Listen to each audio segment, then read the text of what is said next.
नमस्कार, KP news 24/7 में आपका स्वागत है। मैं पूजा आपके साथ। आइए सबसे पहले देखते हैं मुख्य समाचार। भालकी के सरकारी अस्पताल में हर जगह दीवारों पर से बारिश का पानी उतर रहा है। दीवारें हो गई है ठंडी, मरीजों को हो रही है कठिनाई। मूड़ा घोटाला मामले पर कर्नाटक भाजपा जेडीएस ने मैसूर तक पैदल मार्च का किया फैसला। महाराष्ट्र में भारी बारिश के चलते अलीबाग समुद्र तट पर रास्ता भटक मालवाहक जहाज। शहीदों के नाम अमिट रहते हैं। आज कारगिल विजय दिवस की 25वीं बरसी पर शहीदों को प्रधानमंत्री नरेंद्र मोदी का नमन। मंत्री जी जेब में हाथ डालकर मत आया करें। संसद में भड़क गए speaker Om Birla.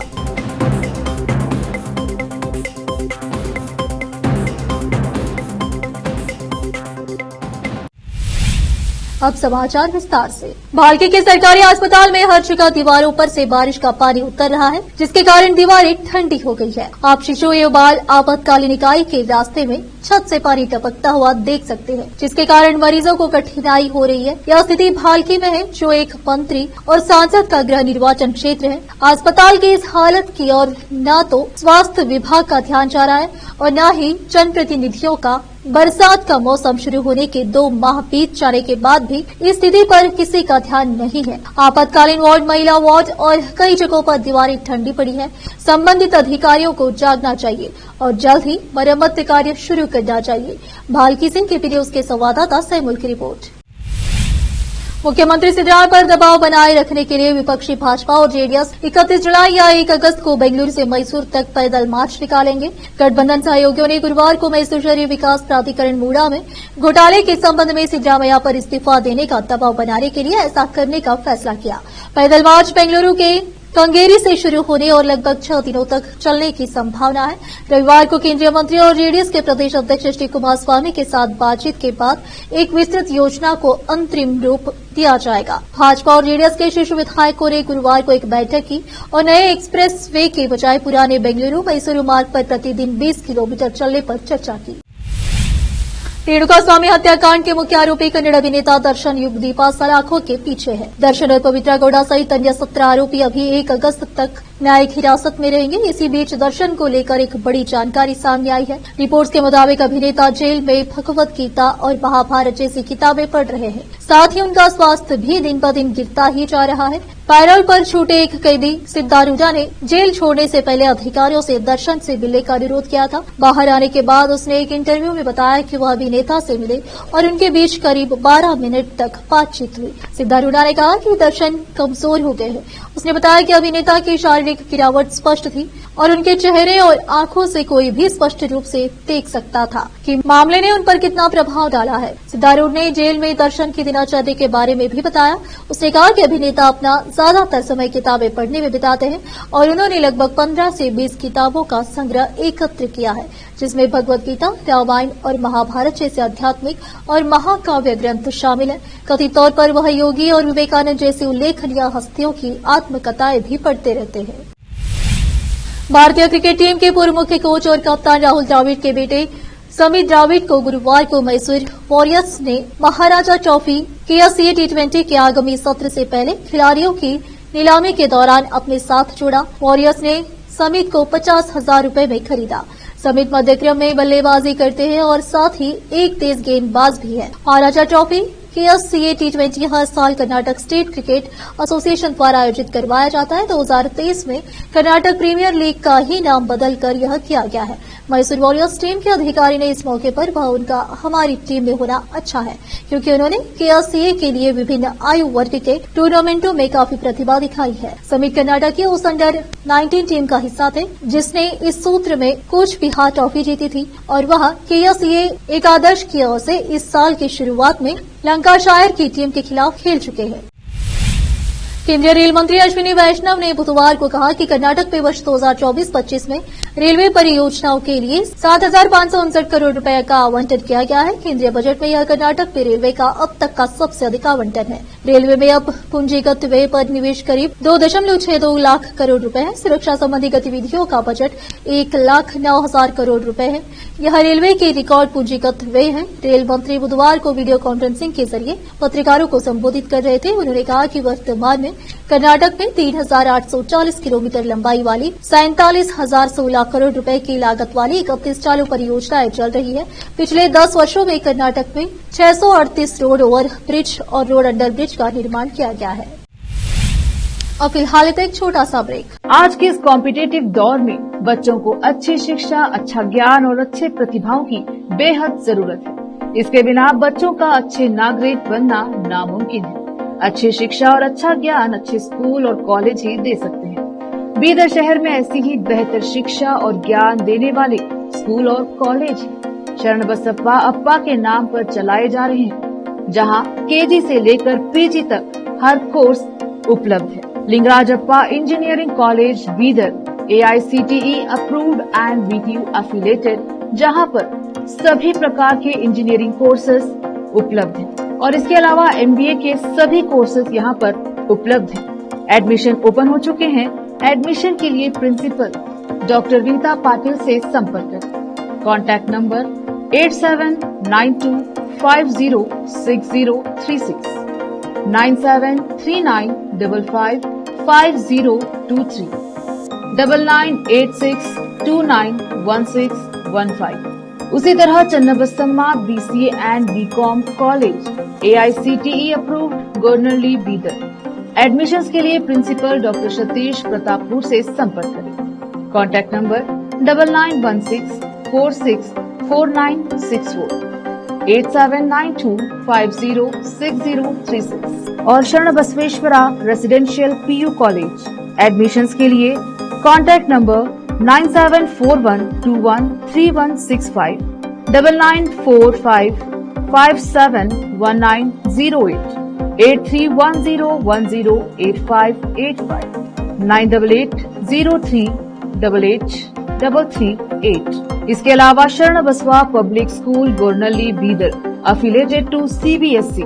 Contact number 9742082996, 9945571908, 8050274555। इन सभी स्कूल और कॉलेजों में विशेषज्ञ शिक्षकों द्वारा बेहतर शिक्षा दी जाती है और छात्रों की प्रतिभाओं को बढ़ाया जाता है। यहाँ पर विशाल क्लासरूम्स के अलावा सभी सुविधाएं उपलब्ध हैं। खुले और बेहतर वातावरण में शिक्षा दी जाती है। अपने बच्चों को शिक्षा और ज्ञान का बेहतर तोहफा देना चाहते हैं तो इन स्कूलों और कॉलेजों में एडमिशन करवाकर अपने बच्चों को भविष्य के अच्छे और शिक्षित नागरिक बनाएं। आज ही अपने बच्चों का एडमिशन करवाइए और बच्चों के भविष्य को उज्जवल बनाइए। ब्रेक के बाद आपका स्वागत है। आइए देखते हैं समाचार। भारी बारिश के कारण अलीबाग समुद्र तट पर मालवाहक जहाज रास्ता भटक गया। जानकारी के मुताबिक रायगढ़ जिले में अलीबाग समुद्र तट पर मालवाहक जहाज रास्ता भटक गया और कोलाबा किले से कुछ दूरी पर फंसा हुआ है। फंसे हुए जहाज को निकालने के लिए एक अन्य जहाज को भेजा गया है। जानकारी के अनुसार यह जहाज JSW कंपनी का है। गुरुवार सुबह 25 जुलाई को धर्मतार बंदरगाह से जयगढ़ के लिए रवाना हुआ था। हालांकि कुछ तकनीकी कारणों से इसे समुद्र में पूरी तरह से बंद कर दिया गया था। कंपनी ने कहा कि वह दूसरा जहाज भेजकर तकनीकी समस्या को ठीक करने की कोशिश करेगी। समुद्री यातायात प्रणाली में जहाज का स्थान कोलाबा क्षेत्र में पाया गया है। जहाज JSW का है और यह कच्चे माल कोयला के साथ 25 जुलाई को धर्मत बंदरगाह से जयगढ़ बंदरगाह के लिए रवाना हुआ था। पीएम मोदी कारगिल विजय दिवस की 25वीं वर्षगांठ में शामिल होने के लिए आज 26 जुलाई को लद्दाख में है। पीएम ने सबसे पहले द्रास पहुंच शहीदों को नमन किया। इससे पहले लद्दाख के उपराज्यपाल एवं सेवानिवृत्त ब्रिगेडियर BD मिश्रा ने प्रधानमंत्री के दौरे के संबंध में की गई तैयारियों का जायजा ले चुके हैं। भारत ने साल 1999 में पाकिस्तान के साथ हुए युद्ध पर विजय हासिल की थी। भारत की जीत की रजत जयंती के अवसर पर 24 से 26 जुलाई तक कारगिल जिले के द्रास में भव्य समारोह का आयोजन किया जा रहा है। इस मौके पर पीएम मोदी कारगिल युद्ध स्मारक पहुंचे और कारगिल विजय दिवस की 25वीं वर्षगांठ के उपलक्ष्य में आयोजित होने वाले समारोह में शामिल हुए। PM Modi Dras brigade helipad पर उतरे, जहां सेना के अधिकारियों ने उनका स्वागत किया। प्रधानमंत्री शहीदों को दी जाने वाले पुष्पांजलि समारोह में शामिल होने के बाद शहीद मार्ग वॉल ऑफ फेम का दौरा किया। कारगिल विजय दिवस की 25वीं वर्षगांठ पर प्रधानमंत्री नरेंद्र मोदी ने कहा, कारगिल में हमने केवल युद्ध नहीं जीता था, हमने सत्य, संयम, सामर्थ्य का अद्भुत परिचय दिया था। भारत उस समय शांति के लिए प्रयास कर रहा था। बदले में पाकिस्तान ने फिर एक बार अपना अविश्वासी चेहरा दिखाया, लेकिन सत्य के सामने असत्य और आतंक की हार हुई। कारगिल विजय दिवस की 25वीं सालगिरह के मौके पर प्रधानमंत्री नरेंद्र मोदी आज लद्दाख के द्रास सेक्टर पहुंचे। इस दौरान पीएम मोदी ने कारगिल के वीर शहीदों को श्रद्धांजलि अर्पित की। इस दौरान पीएम मोदी काफी भावुक नजर आए। खाकी रंग का कोट पहने पीएम मोदी द्रास में कारगिल वॉर मेमोरियल पहुंचे। शहीदों को श्रद्धांजलि देने के बाद पीएम मोदी ने शहीदों के नाम वाले बोर्ड को देखा। इस दौरान वह सेना के अधिकारियों से बात करते हुए भी नजर आए। देश आज पाकिस्तान से हुए कारगिल युद्ध का 25वां विजय दिवस मना रहा है। इस मौके पर रक्षा मंत्री राजनाथ सिंह, गृह मंत्री अमित शाह, परिवहन मंत्री नितिन गडकरी समेत तमाम दिग्गजों ने शहीदों को नमन किया।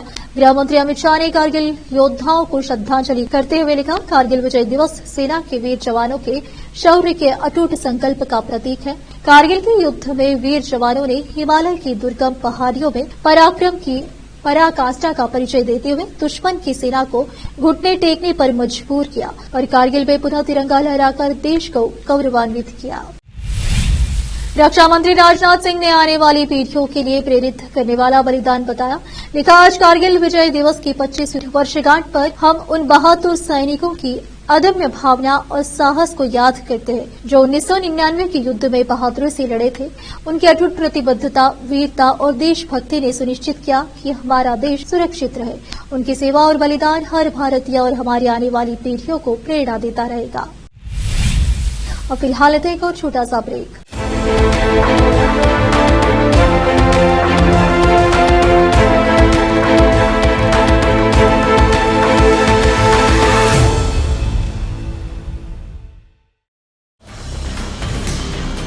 हिंदुस्तान के हर कोने में हम हैं मौजूद। 24 घंटे हालात पर गहरी नजर, खबरों से जुड़े चुभते सवालात और आपको दिखाता है धार्मिक, सामाजिक, राजनीतिक, लोकल और इंटरनेशनल न्यूज की सबसे बेहतर कवरेज, जो आपको रखती है हर पल बाखबर। देश और दुनिया भर की खबर के लिए देखते रहें केपी न्यूज 24/7। ब्रेक के बाद आपका स्वागत है। आइए देखते हैं समाचार। राहुल गांधी ने भी कारगिल विजय दिवस पर सोशल मीडिया एक्स पर लिखा है, भारत की रक्षा के लिए अपना सर्वस्व न्यौछावर करने वाले अमर शहीदों को कारगिल विजय दिवस पर मेरा शत शत नमन। उनके सर्वोच्च बलिदान के लिए देश सदैव ऋणी रहेगा।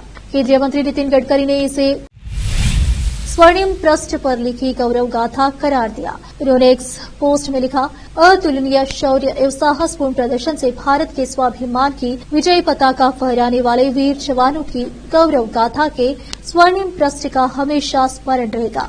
25वें कारगिल विजय दिवस के अवसर पर समस्त वीर जवानों को कोटि कोटि नमन।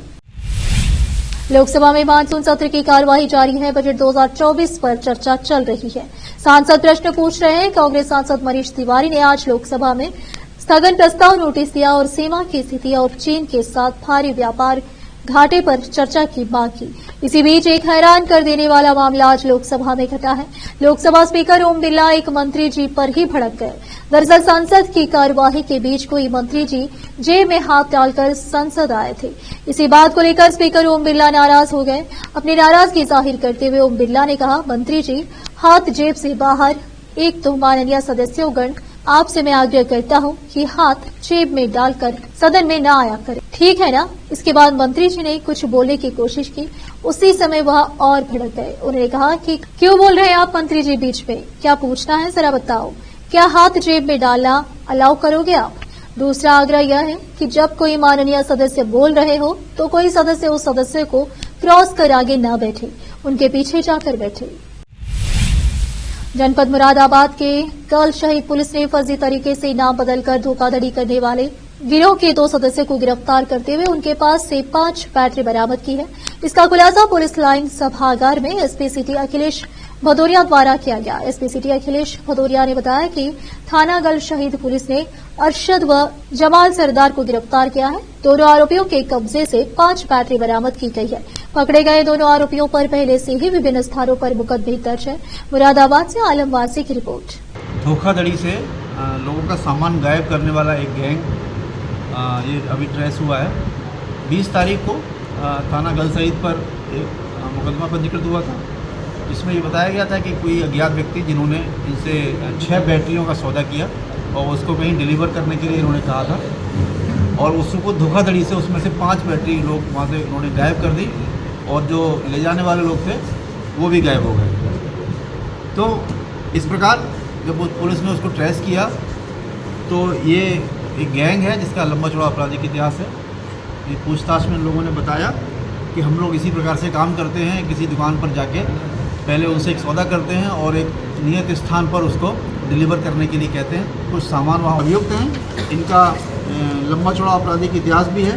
ये पूर्व में भी अमरोहा से चोरी और गैंगस्टर और आर्म्स एक्ट के तहत इन पर मुकदमे कायम हैं। जो जमाल है उसके ऊपर भी पूर्व से तमाम मुकदमे हैं। इस प्रकार ये पूरी बरामदगी इस घटना में हुई है और जो सीओ कटघर और एसओ गल शहीद के द्वारा ये अच्छा काम किया गया है जिसकी इनकी प्रशंसा की गई है। आखिर में फिर एक बार देखते हैं मुख्य समाचार। भालकी के सरकारी अस्पताल में हर जगह दीवारों पर से बारिश का पानी उतर रहा है। दीवारें हो गई है ठंडी, मरीजों को हो रही है कठिनाई। ऊड़ा घोटाला मामले पर कर्नाटक भाजपा जेडीएस ने मैसूर तक पैदल मार्च का किया फैसला। महाराष्ट्र में भारी बारिश के चलते अलीबाग समुद्र तट पर रास्ता भटक मालवाहक जहाज। शहीदों के नाम अमिट रहते हैं। आज कारगिल विजय दिवस की 25वीं बरसी पर शहीदों को प्रधानमंत्री नरेंद्र मोदी का नमन। मंत्री जी जेब में हाथ डालकर मत आया करो। संसद में भड़क गए स्पीकर ओम बिरला।